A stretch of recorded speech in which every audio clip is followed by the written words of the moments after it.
Welcome everyone to yet another episode in the Simon Go Back series. We are here after the first ODI between India and England. Today joining me on panel is the entire team. We have Vishal, Vignesh, Amog, Abhi and Ani in the same screen right there. Gentlemen, let's dive deep. We had a great match in the as our first contest. We had upward of 300 being scored by India and successfully defending it. And they, at a stage, they looked like they were going to lose very easily. And eventually, they won with a handsome 66-run margin. So let's talk about this. Let's go to Vishal. The first question: your general thoughts on this comeback victory, if you could call it that. Yeah, exactly. We made a comeback in both the innings. At the end of 40 overs, while we were batting, we were behind the 8 ball, and I thought Krunal Pandya and KL Rahul played extremely well in the last 10 overs to push our score to 317. And I thought that we were happy. I was happy that we scored above 300. But after the start given by Basto and Jason Roy, I thought we were 50 runs short. But great comeback by us. At one stage, there were 135 and 13 overs. So we bowled really well. At the end of the day, great comeback in both the innings, and hopefully carry this momentum forward to the second ODI. Yeah, yeah, I agree. Amog, let's go further. If you look at this, something that Vishal told, we did a comeback, but more, I would say there were ebbs and flows in the match, almost like a test match. You got to see how teams have the opportunity to come back in 50 overs. That played very well. But more than just that, the result is something that is heartwarming for India. Don't you feel like winning the first match and this it sets a new precedence that India can win from anywhere? Your thoughts on that? Yeah, at least if we win one more match, then we are at least breaking the jinx that the first match losing formula is completely gone. So at Yeah. least that will be breaking. But yes, that's the advantage of 50 overs format, and hence I'm a very big fan of the 50 overs and the longer formats because it is not only bat doing the talking. You always imagine if it was a 2 hour spell for Prasidh in a T20, he would have never got a chance again. His figures would have been 2 hours and it would have shown 30 runs, and it would have been the end of his career as well. But Yeah. since it was a 50 over format, and Kohli's preferred option of using only 5 bowlers, it gave an opportunity for a debutant to come back and then see the figures that he has got. Best for India. So Best on that's debut. a best. Yeah, that's the superb part of the format, and why you like 50 overs the most. Yeah, as I referred to it in the previous videos, the OG white ball format, and I feel like kind of sad that it's lost its relevance in the world of cricket. Let's move further. Avi, we know that cricket is a team sport, but it seems like in India, cricket is a debutant sport. We have talked about it in multiple times before on this channel, and you've heard everyone talk about it. But I think every time it happens, it's worth talking about. We had two debutants. A quick word on either. We saw Vishal and Amog mention them. We had with bowling and batting. We had Krunal Pandya, and we also had Prasidh Krishna. Your thoughts? Yes, I would love to throw up some numbers here. Ishan Kishan scored 56 runs on his debut innings. Surya Kumar Yadav scored 57 runs, and Krunal Pandya scored 58 runs. So every time it's a debut, they get better by one Yes, run. And Peter. also Amog mentioned it rightly. So longer format helps anyone for that matter. If you spend time, you can come back. So for example, Prasidh Krishna was out and done, right? But the second spell made sure he belongs to that level. It's just a wrong place. It was matter of time that he learned what lengths to bowl and what line to bowl, right? Yeah. So, yeah, so I was just thinking when we go to World Cup and if we are playing the finals, make 11 people debut for India and we are winning the World Cup. Oh, that would be fun. That would be really fun. Send the under 19 team there. Let's go. Uh, let- Might be to add one more numbers to the numbers that Abhi mentioned. We had 250s also in the test match in Australia from Washington Sundar and Shardul Thakur. So adding to the list of 50s goes across formats from Yeah. test to ODIs to T20s. Yeah. It's just not that they're putting in strong performance. They're almost man of the match worthy performance, and I think that's where this has suddenly come to light. And it also talks about volumes that these guys are getting the opportunity. I've never before seen a chance for so many debutants to come that quickly, and that's something I want to ask Ani. Is that how is this team suddenly finding so many opportunities for people to debut? That's itself something new, let alone that they're performing so well. But to give them that opportunity, that's something different, don't you think so? Yeah, I think that's an interesting point there. With everyone doing well, we are still finding places in the team for someone to make a debut. And I Yeah. think that has something to do with injuries of late. Like we see a lot of injuries, like our main players get injured 1 or 2 matches. Now again, see there's Shreyas Iyer who will not be there. So that gives an void there. So someone keeps filling those spots. So I think that is something to do with this debutant thing which we have in the recent times.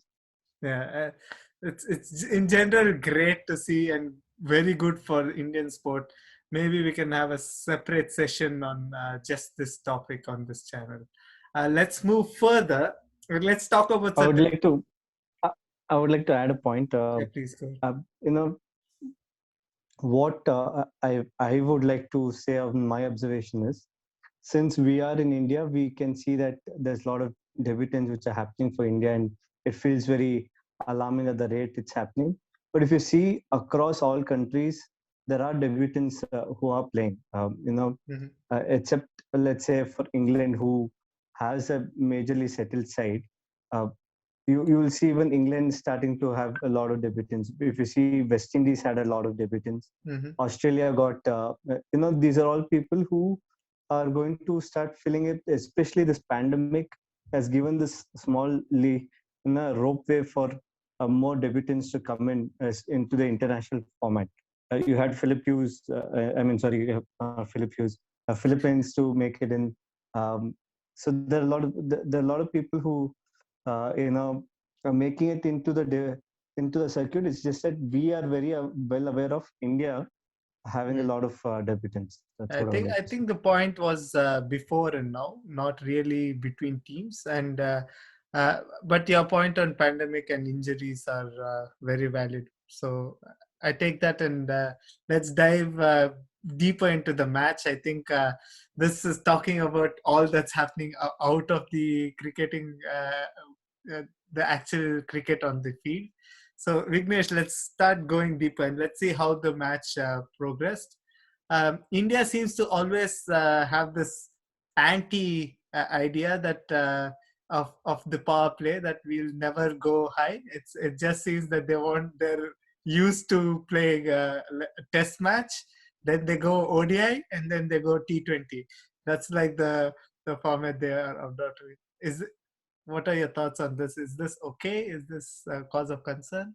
In ODIs, I think so. This has always been the format that India has taken. In a sense that if you see, whenever we bat, we always take it quite slow in the first 10 overs. It's sometimes you have one of the two actually clicking and then finding their form and then going hammer and tongs in the first 10 overs. But if you generally see, if both Shikhar Dhawan and Rohit Sharma are struggling, we will always be slow in terms of the run rate in the first 10 overs, because uh, if you see Rohit Sharma as someone who takes his time, settles down, and then starts scoring.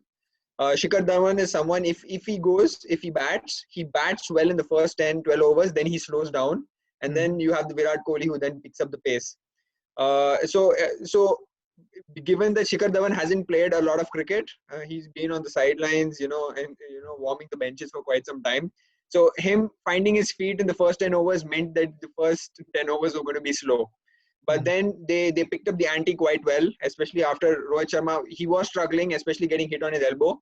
He did struggle with the bat. But then after he went, Virat Kohli came in, and then both Shikhar Dhawan and Virat Kohli found that form and took the game forward. I think so. Around the 30th over, 35th over, we lost quick wickets. We lost Shikhar Dhawan, we lost Virat Kohli, and we lost Hardik Pandya quickly. And then the owners came about, KL Rahul and Krunal Pandya, who took it like, fish in water, especially the worry of KL Rahul not being in form for 5 T20s, getting duck out or scoring 14 of 19 or 20 balls, not actually being able to strike the ball of the middle of the bat.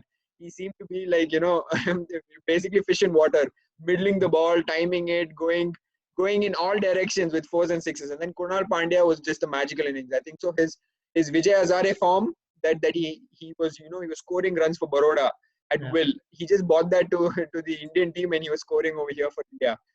So I think so. We ended quite well with that. So all in all, our batting actually progressed quite well. People who played well, or almost all the batsmen performed in terms of given the chance, they did well. And because it was also a flat wicket, England were sort of out of ideas in order, not knowing what to do. To do something, Yeah, and then with the ball, they just hammered us in the first 10 overs, except for Bhuvaneshwar Kumar. I think so. No one was economical in the first 10, 12 overs. But then after that, I think so. Just the cookie crumbled. Wickets started falling one after the other. I think so. We were good with our lines. We were tight. We kept it between the stumps. We did not give them any width. And then them trying to manufacture shots gave us those breakthroughs and wickets in quick succession. So I think so. Just poor batting from England's side and also poor fielding basically cost them the match. Poor fielding. That's a good point. Let's 1 second, Rani. I just wanted to make a quick note. I just love having Vignesh on the panel. I asked him a question on power play, and he does the job so eloquently that I think he put us all out of words now. And in general, we encourage more of that. It shouldn't be an interview where I ask a question and you just answer that. So thank you for that, Vignesh. Yeah, Ani, your point. Yeah, I just wanted to tell, I think Vignesh has summed it up so nicely. He has put across words of the entire panel here. So cheers, Vignesh.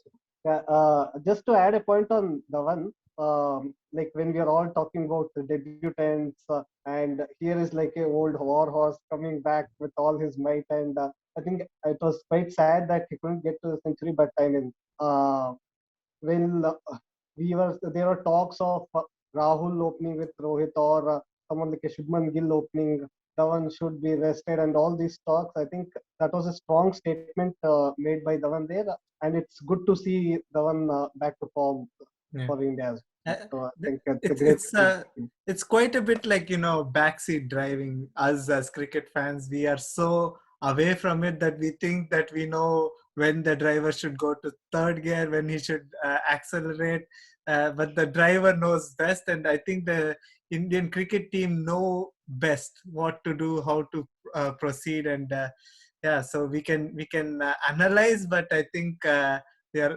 is some place where we stop and we need to watch the cricket.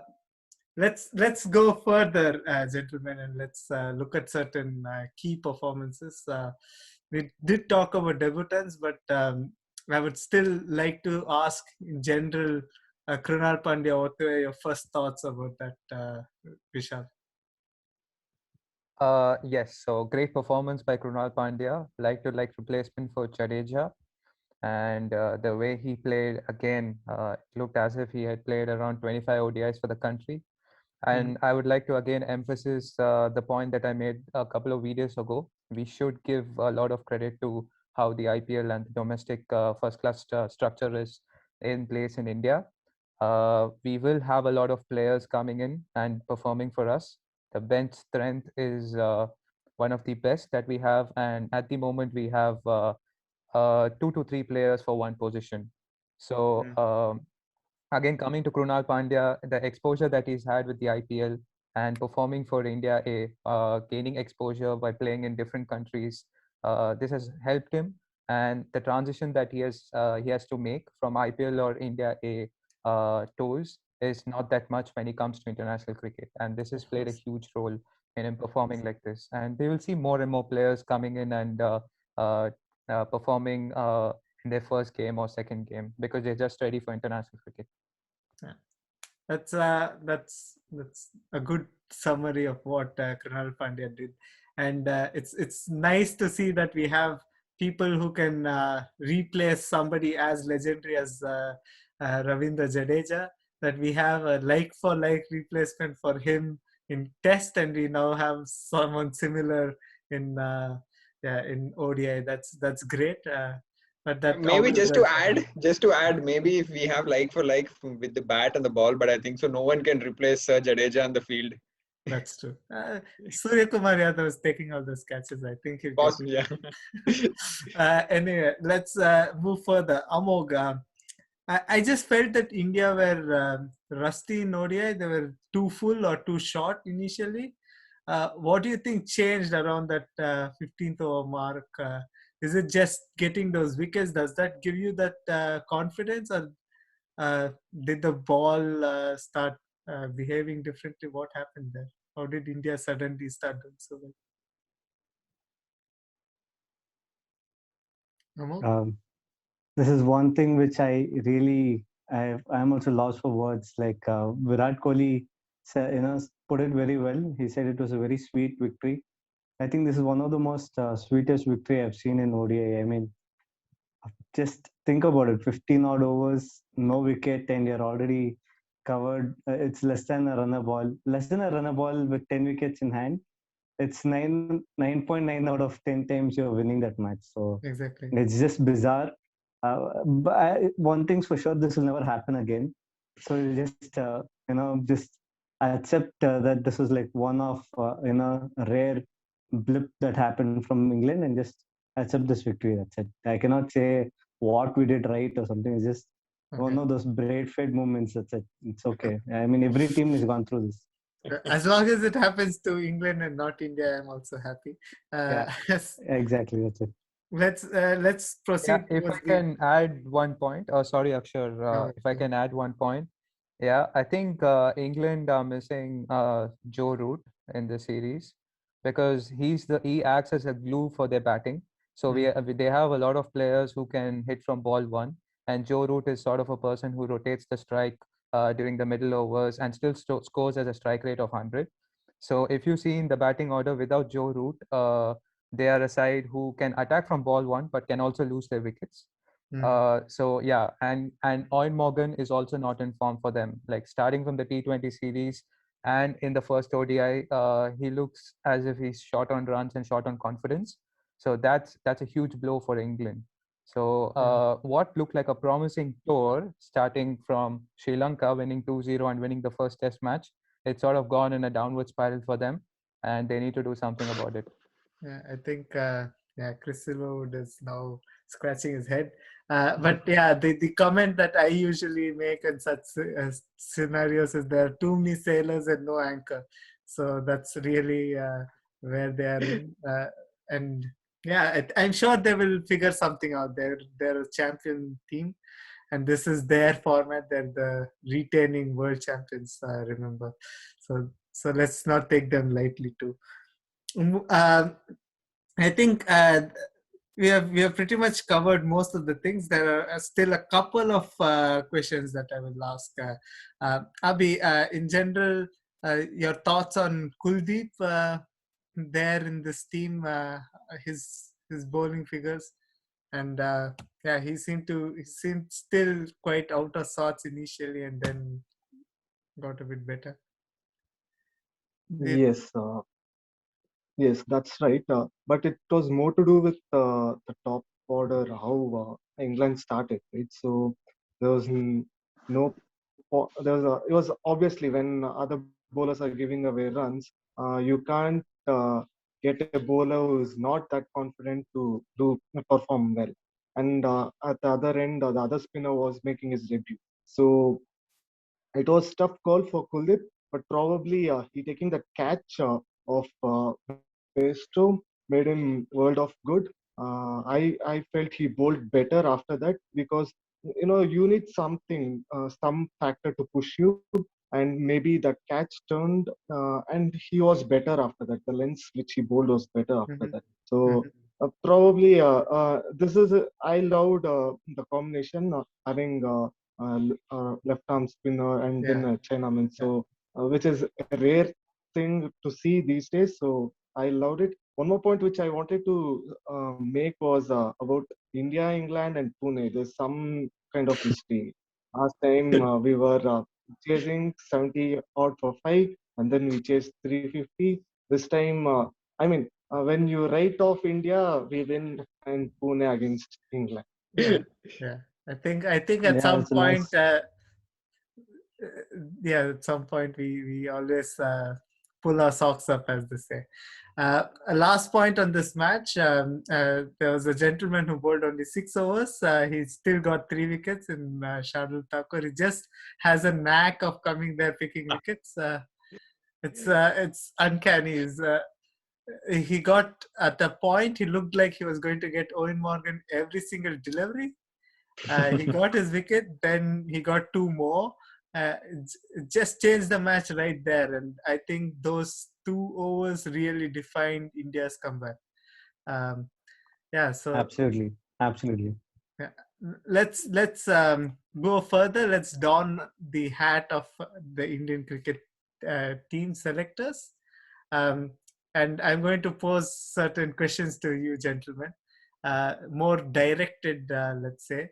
Um, so we had quite a few injuries for India. We don't know if Rohit Sharma and we definitely know that Shreyas Iyer is not batting. Ani, up, up top, do you still continue with the same? What if Rohit Sharma is not okay? Who comes in?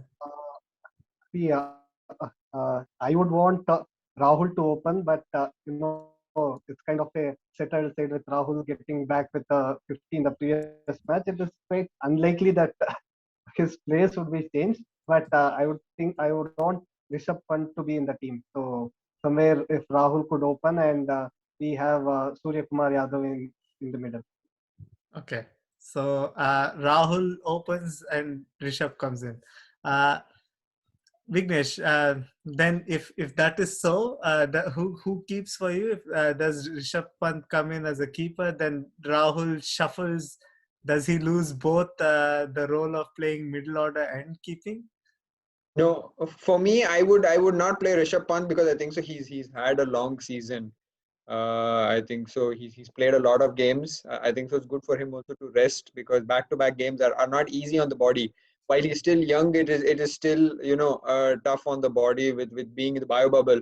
I think so. Rishabh Pant, Washington Sundar, and one another person have been in the bio bubble since the IPL. So it's almost if Yeah. they go into the next IPL, it's almost 10 months in the bio bubble, which is quite hard on the body and also mentally. So I would actually play I would play Rahul in the middle order, and I would actually bring in Shubman Gill and Surya Kumar Yadav. It's good to give Surya Kumar Yadav also a few games in the middle order. I think so. While if you're going to look at him as a serious contender for the T20 World Cup, I think so. It's good to test him out. Putting him in under pressure situations. Especially putting him in the last 10 overs and asking him to score at 10 and over, and to see what we get out of him. And then for Shubman Gill, I think so. He's the future. I think so. He's going to be the next Virat Kohli, the next captain of India. So for me, just giving him time out now, in these inconsequential games, just for him also to find his feet and to also get the feel of ODI cricket playing for India. I think so. These two are the only changes that I would make to the current Okay. team. Vishal, something similar with the bat. Are you also thinking Shubman Gill, Surya Kumar Yadav? Yeah. So if Rohit Sharma doesn't play, I think Shubman Gill walks in, and Surya plays in the middle order instead of Shreyas Iyer.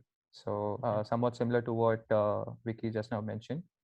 And that's with the batting. And with the bowling, I would probably stick with the same lineup, but let's see what happens. Okay. Amog, I'm going to pose a different question to you.